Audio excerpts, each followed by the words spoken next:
You can use traditional watercolor brushes for this. You can also feel free to use a aqua brush or a water brush. That it's just, it has a well to add water in, and it has a brush like end, so you're just brushing water on. You can feel free to use anything that you have on hand, it doesn't matter.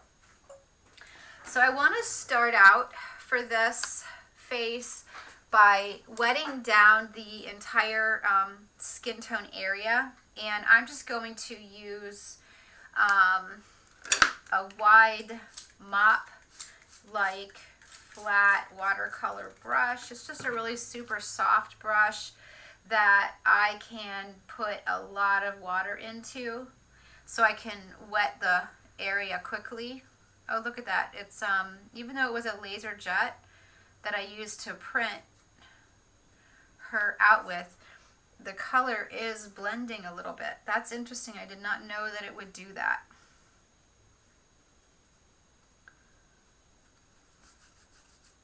All right, so I just want to get her wet.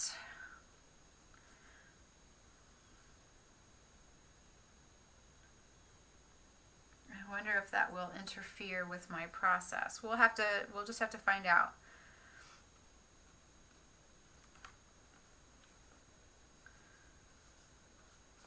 This paper's like already starting to dry. It soaks up moisture so fast. I don't even know how to wet this paper enough. I'm actually just going to hit it with the water bottle so that I can get a lot more on here and just let it sit and dry. Soak in is what I should say. So I'm just going to let that kind of soak in until I can see that the sheen isn't right on the top of it. It's probably going to warp quite a bit. Again, like I said, this is really cheap paper. I had reasonably nicer paper before, but I ran out. So I'm actually going to just pause and let some of that soak in because it's really, really wet right now. All right, I kind of like dabbed a bit of it up, and then I also tilted it like this to let some of that water drain down so I could dry it up a bit. All right, so I'm going to use just a number 8 watercolor brush and use that to apply and move color around as I go. And I'm going to start with the actual flesh tone color. And the reason that I wanted to get these little wells over here for you to see me using, I'm just doing a little bit of desk reorganizing. My tea is in the way, so. And of course I had to enjoy a little bit of tea since I was moving it. Okay, so the reason that I wanted to use this is because I often like to put color out for these markers, and I do that by putting it down into one of the little wells. If you don't have one of these products, you can use any type of like a heat resistant craft sheet even. Will work well. This plastic container, if I have this and I'm like kind of on the go, I can write right onto the plastic container. Any of those things will work. But the reason that I wanted to do that was so that I could thin it out a little bit. And then I just want to go in and do some shadows. I'm going to start with her eyes, and I'm going to give her some color above the crease in her eyelid, and then right along that that crease that's there, a little tiny bit above her, or under her lid, just to denote sort of the lash line there. I'm going to put some color onto her nose, and I'm going to bring that up and connect it up with the eyebrow there. Then I'm going to draw a line here actually, because that section there should actually be hair, or at the least it should be shaded. It's too light right there, so I'm going to put color there. I'm also going to put color in the ear where it would be dark, and then I'm going to come all the way along the outline of the face on this side, and I'm going to do some shadowing. This is going to move around a lot. I probably should have taped this down since it's such cheap paper, but I didn't think to. Then I'm going to add some color just under that eyebrow. I'm going to do a similar thing over with this eyebrow, and then I am going to put some color here, but I'm not going to touch that lash line with it, or that crease in the eyelid. I'm going to put some shading under her nose and out along this side of it. I'm going to shade that little indentation under in the hollow between the where the lips join, the muscles under the lips join. A little bit under her nose here, and then down onto her neck. Now, hopefully you can see this on camera. It's a very pale application, obviously. And this is like the lightest color that will do. I'm going to tip in, and get more water on my brush, and I'm just going to kind of soften while they're still wet. Soften the edges. I'm going to turn this upside down. I'm going to soften the edges everywhere that I put that color.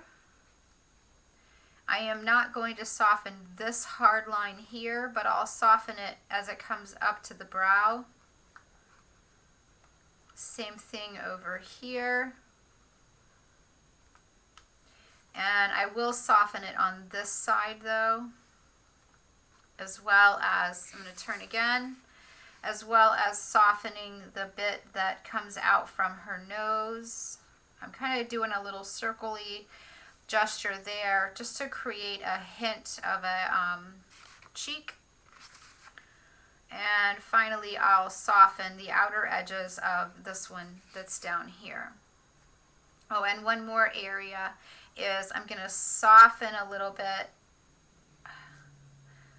the part under the lash line on both sides. Okay, let's go ahead and get something going on with her lips. I'm going to start with this flamingo pink. I am going to kind of rinse my brush out, but I'm not going to pick up a lot of water, just a little bit. It's wet. I obviously didn't dry it much, but I did wipe it on the rag. I'm going to do the entire upper lip, a little bit down onto the top of the lower lip, and then all the way around that lower lip. Now, while I still have this on my brush, I am going to go into a lot of water so that it's a really faint color now. And I'm going to go ahead and just get some color going on in her cheeks, and because I like it that way, I'm going to bring that right up onto her forehead. I'm going to do it over here as well. Let's see, let's get some a little bit darker color for the skin, and I'm going to use this really golden color right here. So I'm going to use that color. Oh, is that the right one? No, I think that's the darker one. Uh-oh, and I got everything out of where it's supposed to be. Yeah, that was definitely the darker one, so we're going to just leave that alone. I'm going to put that lighter golden color up here, and because I don't want it to become too different from the flesh tone, I'm going to put the flesh color in on the other side of that well. Just like you mix paint color, you can, without a doubt, mix your marker color. So now I really have two colors in there, and I'm going to mix them together. And now I'm going to go in and start darkening up some of the areas that I think I would like it to be a little bit darker. I'm really still working in those shadow areas.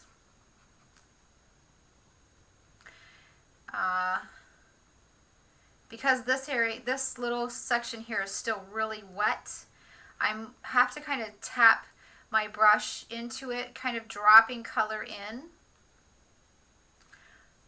by tapping it, because otherwise it's just moving, it doesn't want to add color, it's just kind of moving around what's already there. Now I'm going to put a lot more down here.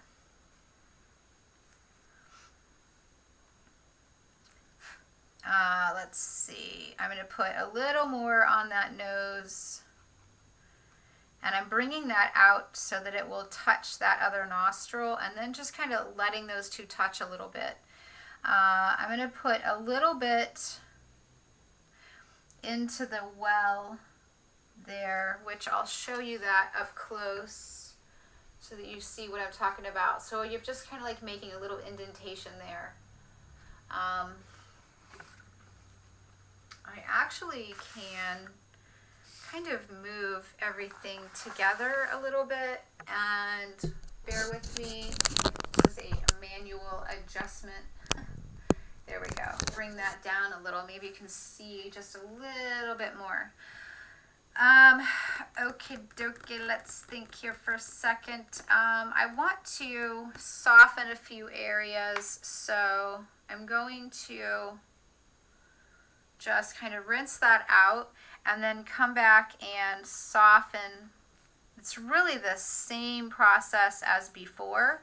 I'm just softening up, moving around some of that color before it gets too dry. I've let it go quite a while, but that's okay. Just like we've done, if you've taken any of the other marker classes, I'm actually going to make this very top well up here nothing but flesh tone so that I can keep going back into it. I could paint right off of the tip of my marker, but I'm going to show you why I don't like to do that.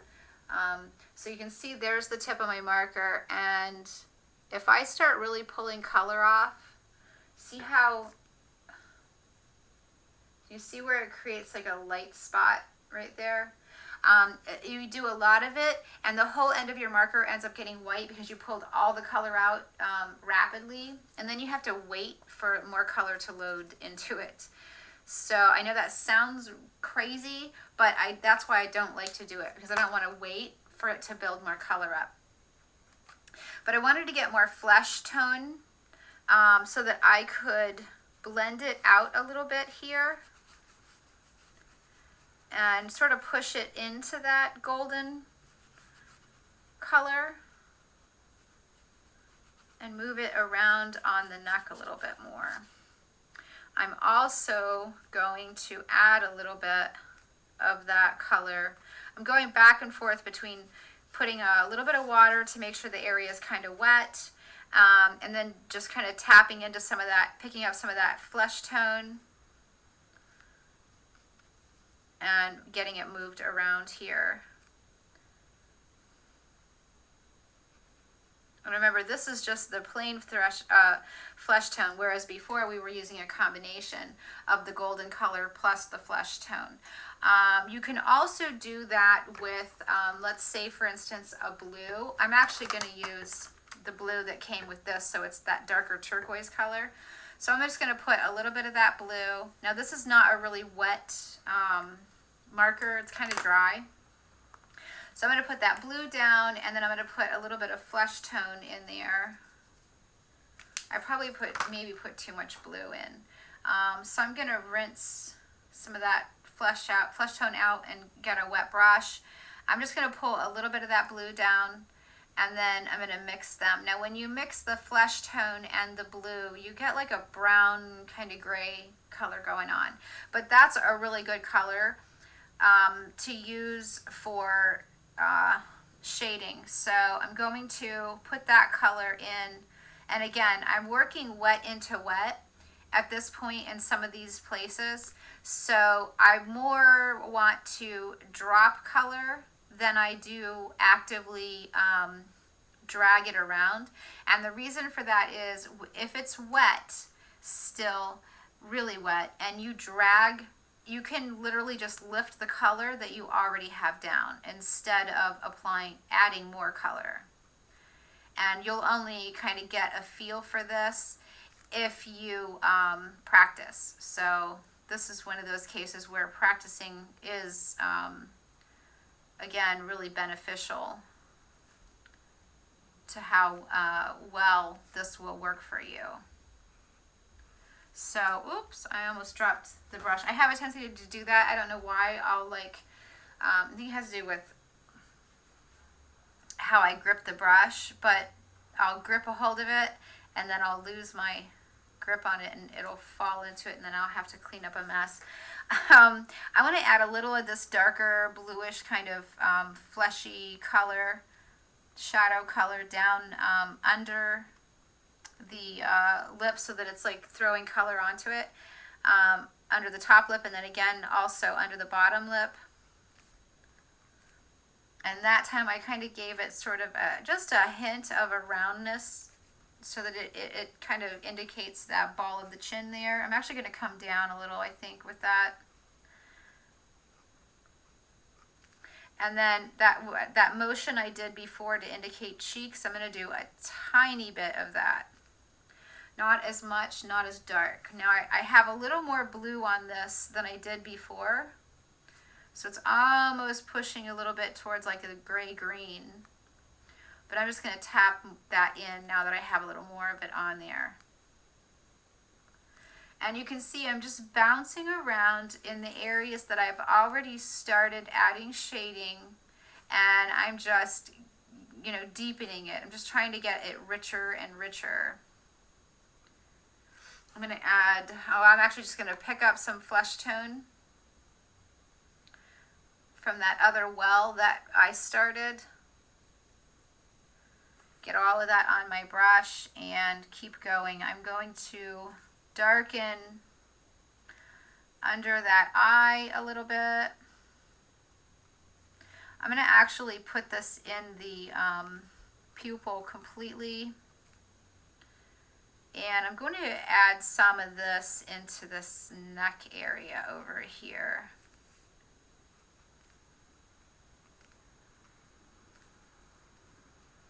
Now, one of the areas that I've kind of neglected is this earlobe, and I'm just going to put, it's kind of covered already with hair. There's just a little bit of it showing, but I'm just going to kind of tap in some of that shadow color. And in fact, I'm going to tap in a little, or just paint on a little of that color here.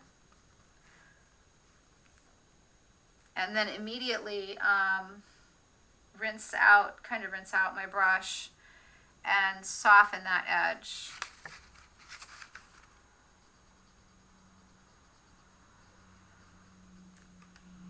Okay. I pre-wet this area, just kind of going over it. I'm going to tap into that really dark brown because I'm too lazy to get more of the flesh tone color out.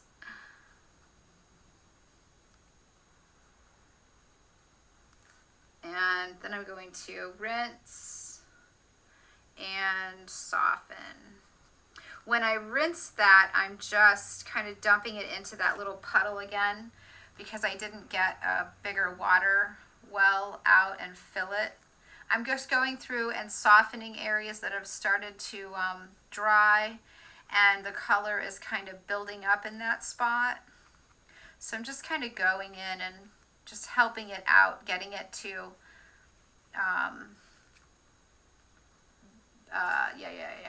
soften the edge a little bit and bleed out a little more. I am going to get a water well with some more water in it. All of my water containers are dirty. I need to clean them all. But it's actually pretty much dried on paint. So even if it doesn't look at the water as clean water. I just wanted to get a bunch of water so that I can really kind of work a little bit on this Some of this paper is really drying super fast. Now with some watercolors, they stain paper more than others do. Using these watercolor markers, that is one thing I've noticed, is they don't tend to stain as much. But these stain more than these do. These can be lifted for they're not they don't soak in as much. They can be relifted more like a traditional watercolor. These kind of set after a bit. Let me see if it tells you. It doesn't say anything about them becoming permanent. Water-based marker. It might just be the way the ink is formulated, but they do tend to stay put more so than the other brand does. The other brand tends to act more like a traditional watercolor, and it can be re-wet and lifted. Now I love this particular pink. It's really super bright. So I'm going to put a bit of that in that little water well that, oh, you can hardly see that again, huh? I just put a tiny bit of it in this little water well, and it's already got water in it. So you can see there, it's nice and vibrant. It reminds me a great deal of one of my favorite pink watercolors, which is the Da Vinci Opus pink. I love that color, and this kind of reminds me of that. So I just want to put that color in. I'm going to try to stick with the left, to me anyway, my left side of her face. Now you can see that there was a lot of water. I'll show you. There was water there. It was already pre-wet, and that color bled down into her cheek. So I'm just going to press and hold to try to lift that color. It's not lifting, so I'm going to go in with more water. Scrub lightly, very gently, especially on this paper, and then lift and hold, kind of get as much of it up as I can. And then I'm going to take some of this pink. It's okay because she just kind of looks like she's got messy lipstick, so it's all right. But I'm going to take some of this pink and put it just in the bottom of her lip there, and then just going to hit the top of the lip over on this side, but not the bottom of it. And now I'm going to stop and rinse. Really need to go get a big well of water. Let's see, I kind of want to introduce some eye color, and I'm going to go with this Letraset Periwinkle to start with. I don't want or need a lot of this, so I'm just going to put it there, wipe it, and pick it up. I'm going to paint this blue into her eye completely to start out with.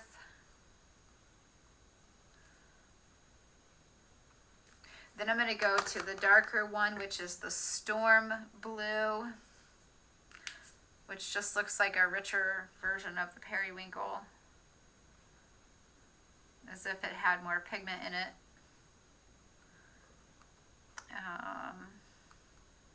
So I'm just tapping that. I put the first color entirely over the iris, and then for the darker shaded look, I just tapped in some darker color at the top.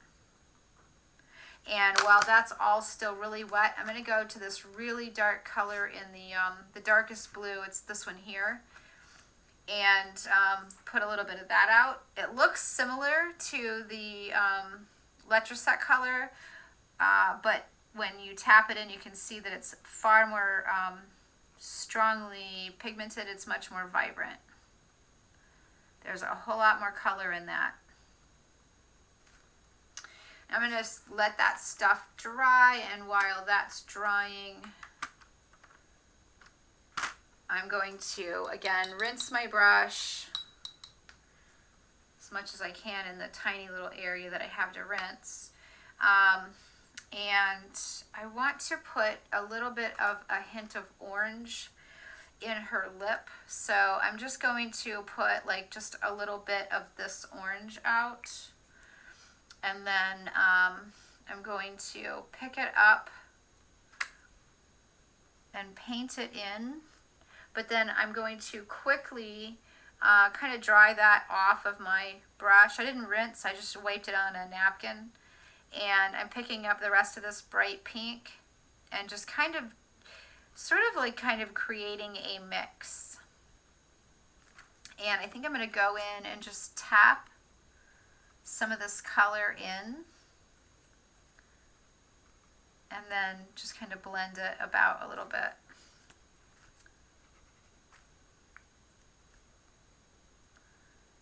You can see when you go direct to paper, it tends to stick where you put it. Whereas if you work kind of over here with the brush and the water, that doesn't happen as much. Now I'm going to get some pretty purple. I really want more color in her lips. And orange and purple kind of make a bit of a muddy brown. Whoops, dropped the brush again. But that's okay because I just really want to darken up the pinks, this side over here, which is really mostly just pink. There's not much orange in it. I'm going to stay away from the bit of orange that I had over there. And then I'm just going to go along the very top of that lip. I just want to really define the top of that lip. And then I'm going to do the same thing down here at the bottom. I'm almost just kind of tapping, dropping in color. And you can see it's starting to bleed down again because this paper is junk and because I'm not letting things dry. And when you're working with anything kind of watercolor, you have to have a little bit of patience, which I'm not providing any today. All right, so now I had that really dark brown out. I'm going to get that really wet and see just how dark is dark.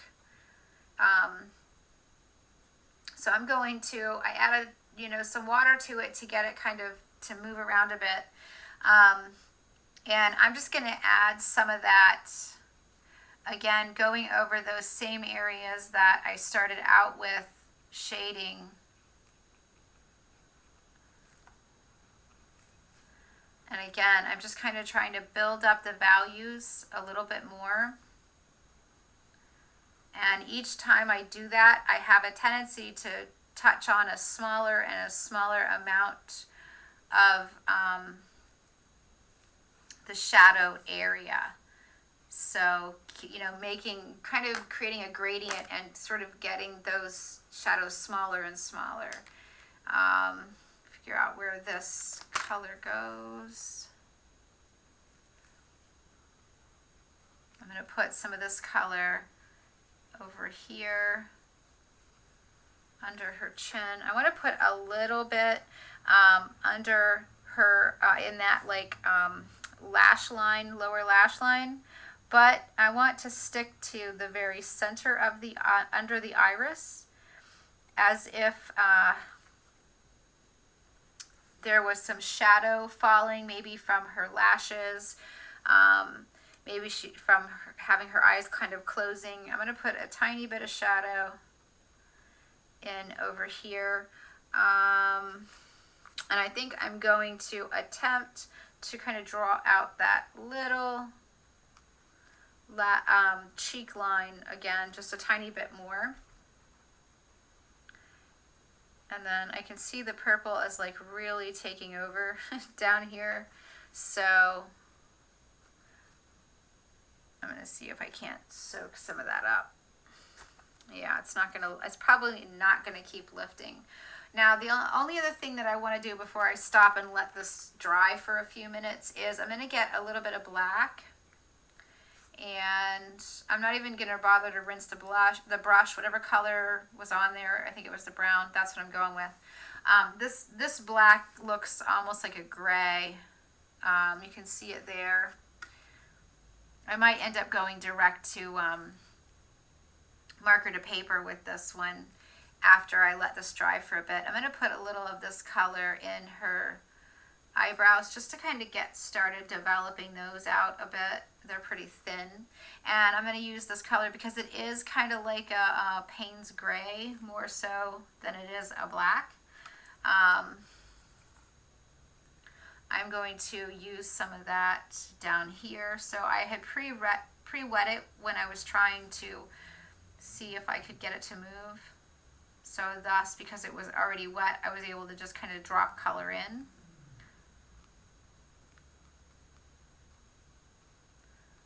And the more you work with your brush, the less color you'll have left on it. I kind of wiped it off completely onto paper towel. I didn't rinse, but I did wipe it off. And now I'm just going to soften that by just having a really wet brush go over it. And I'm going to go back into that color.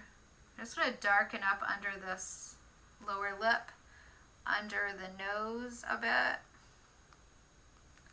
and into that little lash line, just in the center of it, of the dark that I had added earlier. Okay, I kind of need to let this dry a little bit. I am going to, yeah, that's kind of dry already. So I'm going to just let this dry before I try to push it any further.